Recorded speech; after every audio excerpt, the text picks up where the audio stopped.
Assalamualaikum warahmatullahi wabarakatuh. Sebelumnya, perkenalkan nama saya Devia Anggraini, nomor BP 2010-8430. Sebelumnya, saya ingin mengucapkan terima kasih kepada Bapak pembimbing saya, yaitu Bapak Dr. Malse Yulivestra SOS MAP, Ibu Anissa Aulia Putri SAP MAP. Di sini saya akan mempresentasikan sidang skripsi saya dengan judul Partisipasi Kelompok Wanita Tani melalui program Kawasan Rumah Pangan Lestari di Dinas Perikanan dan Pangan Kota Padang. Yang pertama itu latar belakang. Yang pertama itu ketahanan pangan merupakan isu strategis nasional yang berkaitan dengan ketersediaan, akses, dan pemanfaatan pangan bagi masyarakat. Selanjutnya, rumah tangga memiliki peran penting dalam mewujudkan ketahanan pangan, khususnya melalui pemanfaatan lahan perkarangan. Selanjutnya, pemerintah menginisiasi program kawasan rumah pangan lestari sebagai upaya ketahanan pangan, peningkatan gizi, dan penguatan ekonomi. Kelompok wanita tani menjadi aktor utama dalam pelaksanaan KRPL karena perannya dalam pengelolaan pangan keluarga dan lingkungan sekitar. Selanjutnya, keberhasilan program kawasan rumah pangan lestari sangat ditentukan oleh tingkat partisipasi KWT, mulai dari perencanaan, pelaksanaan, pemanfaatan hasil, hingga evaluasi. Selanjutnya itu fenomena teoritis dan empiris. Ketahanan pangan rumah tangga masih menjadi tantangan terutama dalam pemenuhan pangan yang beragam dan bergizi. Kepadatan penduduk menyebabkan tantangan ketahanan pangan yang lebih besar. Jumlah penduduk yang besar akan sejalan dengan meningkatnya kebutuhan pangan masyarakat. Selanjutnya, dalam pelaksanaan program KRPL masih terdapat KWT yang belum menunjukkan konsistensi dalam mengembangkan lahan perkarangan secara maksimal dan berkelanjutan. Selanjutnya, masih minimnya pengetahuan KWT dalam program KRPL disebabkan oleh jadwal pertemuan yang tidak teratur dari dinas. Fenomena tersebut menunjukkan bahwa partisipasi KWT dalam program KRPL belum berlangsung secara optimal dan merata, khususnya pada aspek perencanaan, manfaat, dan evaluasi. Keberhasilan program KRPL tentu ditentukan oleh keterlibatan secara aktif KWT dan dukungan dari dinas, sehingga partisipasi KWT sangat diperlukan dalam program KRPL.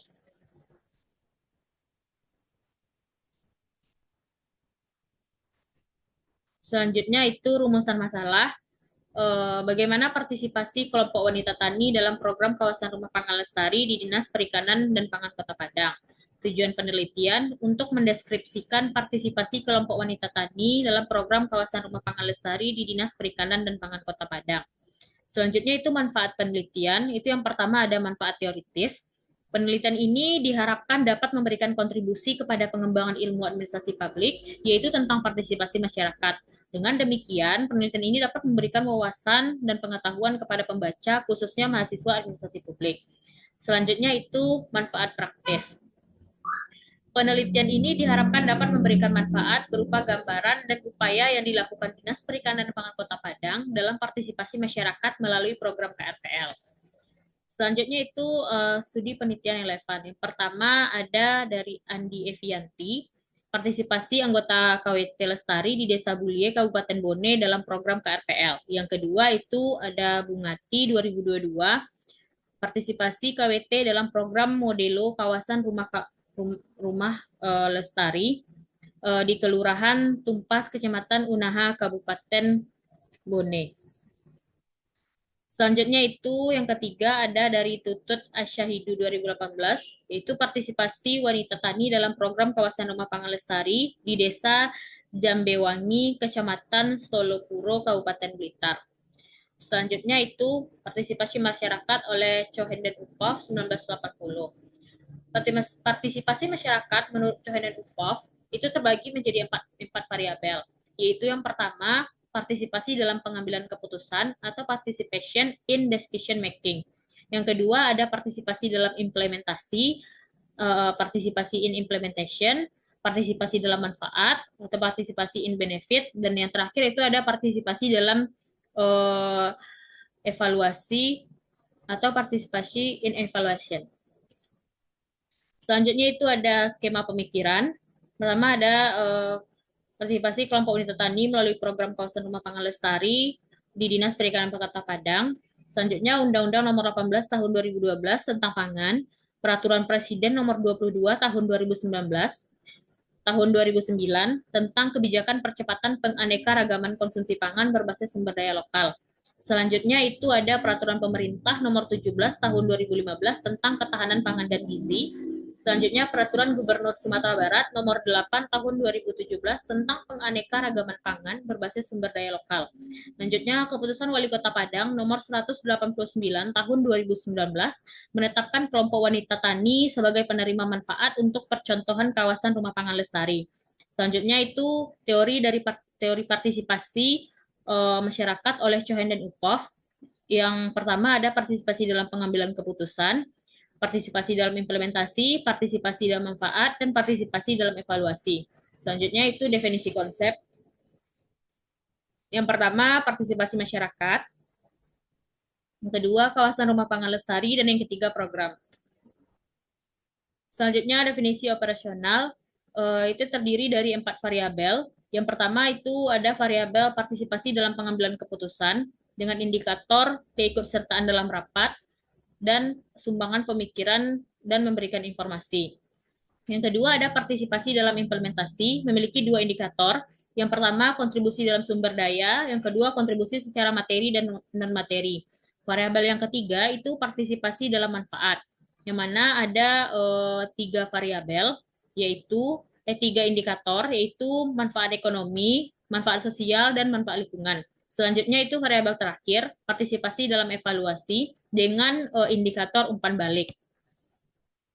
Selanjutnya metodologi penelitian. Yang pertama ada pendekatan dan desain penelitian, kualitatif deskriptif, teknik pengumpulan data itu wawancara, observasi, dan dokumentasi.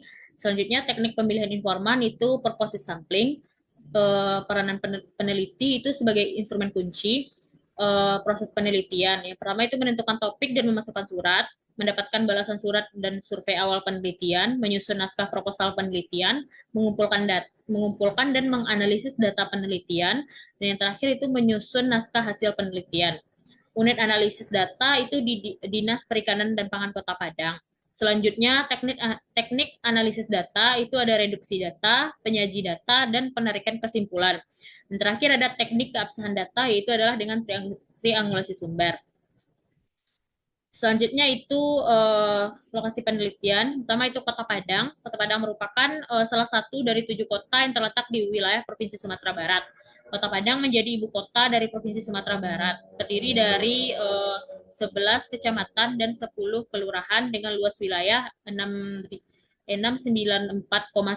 km dan memiliki penduduk dengan jumlah 9.042,938 orang.